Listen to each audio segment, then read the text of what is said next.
খাদিজা রাসূলুল্লাহর ফাটা জায়গাতে চুমা দিচ্ছে। বিশ্বনবী বলেন, ওরে খাদিজা, আমি কোনো অন্যায় করিনি, আমি শুধু তাদের কাছে দিনের দাওয়াত, জাহান্নামে ওরা চলে যাবে আমি জান্নাতের রাস্তা দেখাচ্ছিলাম, আর ওরা আমাকে ধরে মারলো। খাদিজাতুল কুবরা চুমা দিয়ে কাঁদছেন আর বলছেন, গো স্বামী, আপনি যে আখিরি জামানার রাসূল, ওরা চিনে না, ওরা চিনে না। ওরা যদি জানতো যে আপনি সত্যি দামি রাসূল, ওরা মারতো না, ওরা পাগলের মতো আপনার দিকে চেয়েছে, কথাগুলো শুনতো। বিশ্বনবী বললেন, ওরে খাদিজা, আমি তাদের জন্য বদদোয়া করিনি, আমি তাদের জন্য দোয়া করেছি, আল্লাহ তুমি তাদেরকে হেদায়েত করো। ওরা আজ আমাকে বুঝে নাই, আগামীতে হয়তো তার সন্তানরা হয়তো আমাকে চিনবে, বুঝবে। বিশ্বনবীর কথা, খাদিজার সান্ত্বনামূলক কথা শুনে বিশ্বনবীর ব্যথাটা মনে হচ্ছে সব পানি হয়ে গেল। আমাদের বেশিরভাগ যারা বিবি আছে, এই কারো কাছে মার খেয়ে বাড়িতে গিয়ে যদি একটু যদি কাঁদেন, ও কাঁদা বাদ দিয়ে যদি চোখে হাত বুলান, পানি বেড়ায়, বলবে কি হলো, কাঁদছো কেন, চোখে পোকা ফেলো নাকি, পোকা পড়েছে চোখে, বলে পোকা নাই, ও জোনা মারিয়েছে আমাকে। তো অমনি সাদা হাতে বলবে তার লাখ শুয়ে ফাটিয়ে দিতে পারো নি। কোন সান্ত্বনামূলক কথা নাই যে ওরা বেয়াদব, ওরা বুঝে না তাই হাত তুলেছে, আপনি বয়স্ক লোক, এসব সান্ত্বনামূলক কথা নয়। ওলাকে মারতে পারোনি, তুমি মেয়ে ছেলের মতো চলে যাচ্ছে, হাতে চুরি পড়ো গা, মেজাজটা আরো খারাপ করে দেয়। খাদিজা ডাক দিয়ে বলছেন, গো রাসূল, ওরা আপনাকে চিনে নাও, ওরা যদি চিনতো আপনি রাসূল, তাহলে আপনাকে ভাবে মারতো না, আপনার দিকে মহব্বতে চেয়ে থাকতো। বাপজি আমার সোনা লালেরা, সাহাবায়ে কেরামরা রাসূলকে চিনেছিলেন।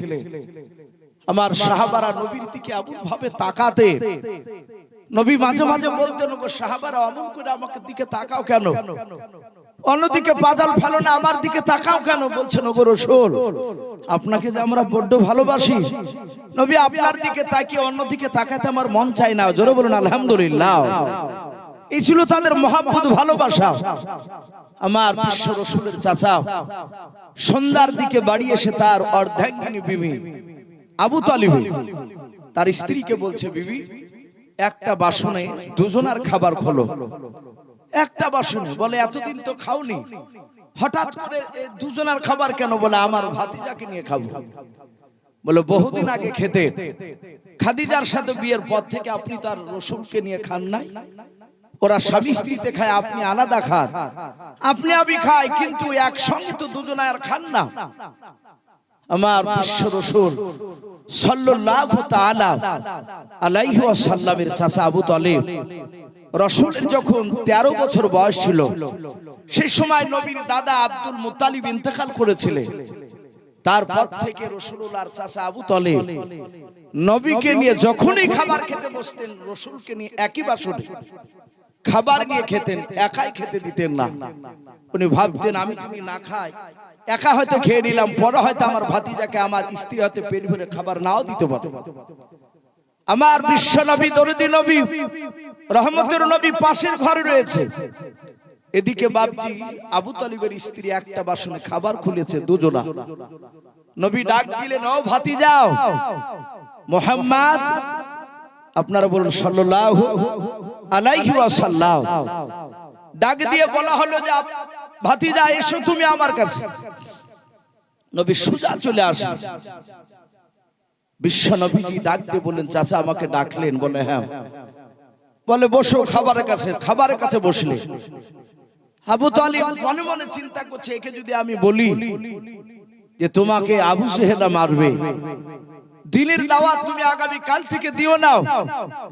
আবার চিন্তা করলো, যদি আমি আগে বলি দিই খাবার খাওয়ার আগে, আমার ভাতিজা যদি দুঃখ করে খাবার না খায়, ও যে সারা রাত শুয়ে থাকবে, আমি ঘুমাতে পারবো না। আমি তার চাচা আবু তালিব, ও না খেয়ে শুয়ে থাকবে, আমি ঘুমাতে পারবো না। তাই চিন্তা করলো, খাবার খাওয়ার আগে এই কথাটা না বলাই ভালো। এখান থেকে বাপজি আমাদের শিক্ষা নেওয়া দরকার। আমাদের অনেক সন্তানরা অবুঝ, তারা অনেক ভুল করে ফেলে। 20 বছরের ছেলে, 18 বছরের ছেলে, 15 বছর ছেলে ভুল করে না? কথা বল। অনেক যুবকরা ভুল করে। অনেক বাপ রাগ সামলাতে না পেরে অনেক সময় মারতে মেরে ফেলে। অনেক সময় এমন আঘাত দেয়, এমনকি খাবার খেতে বসলে খাবার বাসনকে কেড়ে নেয়। যুবক, তা তো ছেলে মানুষের খামখেয়ালি বুদ্ধিতা। সেই ছেলেটা ভাবে যে আব্বা আমাকে আঘাত করলো, খাবার খেতে দিয়ে আবার কেড়ে নিল, পুরো খেতে দিল না। দেখা যায় হয় গলায় দড়ি দেয়, না হলে বিষ খেয়ে মারা যায়। অনেক ছেলেরা রাগ সামলাতে পারে না। এই জন্য বাপজি সন্তান ভুল করলে তাকে খাবার খেতে বসলে, খাবার খেতে দেখলে তাকে ওই সময় আঘাত দিয়ে কথা বলবেন না। খাবার খাওয়া হয়ে যাবে, তারপর তাকে বুঝিয়ে বলল। বিশ্ব নবীজি চিন্তা করলেন, না নবী চাচা যে আমি ওকে খাওয়ার আগে বলবো না, খাবার খেয়ে নেক তারপরে বলবো। ডাক দিয়ে বলেছিল, ভাতিজা খাবার খেতে তুমি শুরু করে দাও। আল্লাহর নবী জনাবে মুহাম্মদ রাসূলুল্লাহ সাল্লাল্লাহু তাআলা আলাইহি ওয়াসাল্লাম নবীজি ডাক দিয়ে বলেন, চাচা বেয়াদবি হলে মাফ করবেন। ওগো আল্লাহর নবীজি, যেদিন আমার বয়স ছিল 13 বছর, বলে হ্যাঁ রে বাবা, ওই দিনকে আমার দাদা আব্দুল মুত্তালিব ইন্তেকাল করে গিয়েছিল। সেই দিন থেকে চাচা খাদিজার সঙ্গে বিয়ে হওয়ার দিন পর্যন্ত, সকাল পর্যন্ত, ওগো আমার চাচা ওই এত বছর ধরে আপনি এক বাসনে আমাকে না নিয়ে খাবার খেতেন না। ওগো চাচা, আপনি ভালো করে লক্ষ্য করে দেখেছেন, একই সঙ্গে আপনি আর আমি খাবার খেতে বসলে আপনি আগে খাবার না খেলে আমি আপনার ভাতিজা আগে খাবার খেতাম না, আপনি আগে খাবার খেতেন। ওগো আমার চাচা, আপনি আগে খাবার শুরু করেন খেতে, তারপরে আমি খাবো।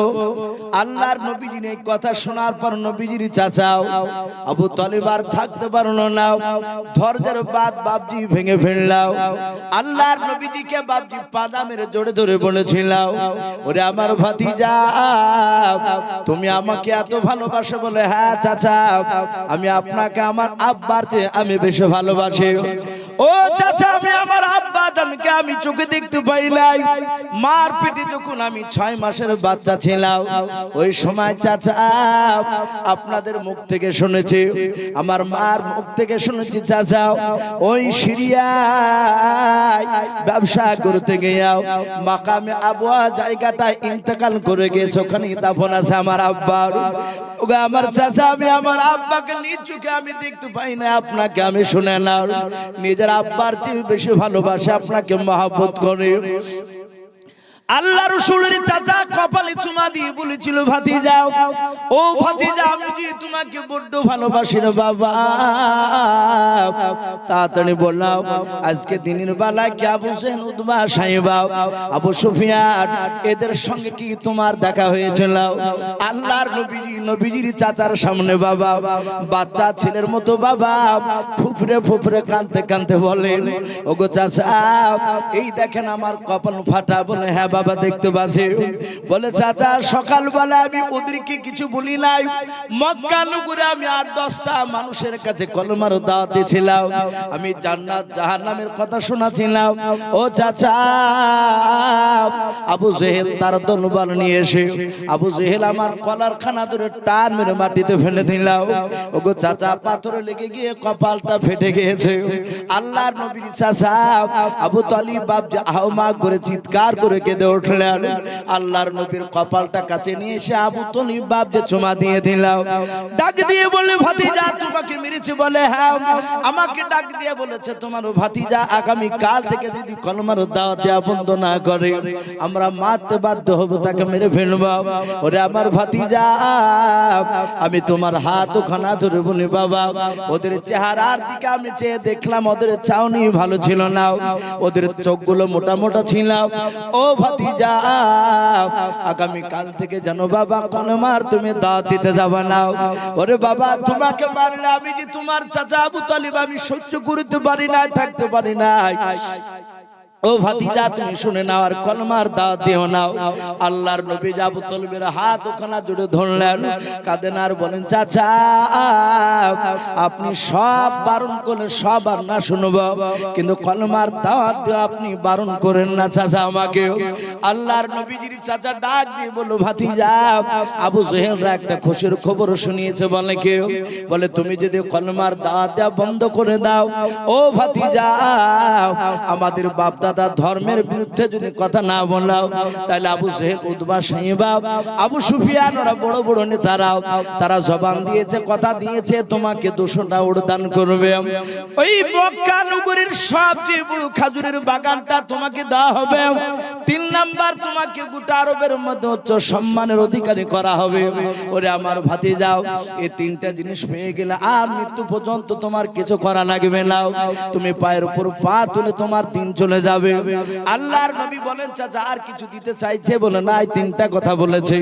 আল্লাহর নবী বলেন চাচা খোদার কসম করে বলে শুনে নেন, আপনাকে সামনে রেখে ওগো আমার চাচা আমি কথা বলি শুনে নেন, ওই মক্কার আবু জেহেল উতবা সাইবারা 3টা পুরস্কার কেন শুনে নেন, তার সাথে হাতে গোটা পৃথিবীর ধন সম্পদ যদি আমাকে দিয়ে দেয় ওগো আমার চাচা তার সাথে হাতে আবু জেহেলরা আসমান থেকে যদি সূর্য পেড়ে নিয়ে এসে ডান হাতে দিয়ে দেয় আমার, ওগো চাচা শুনে নেন আসমান থেকে যদি চাঁদ পেড়ে নিয়ে এসে আমার বাম হাতে দিয়ে দেয় ওগো চাচা খোদার কসম করে বলি আমি কলমার দাওয়াত দেওয়া বন্ধ করব না। বলুন সুবহানাল্লাহ।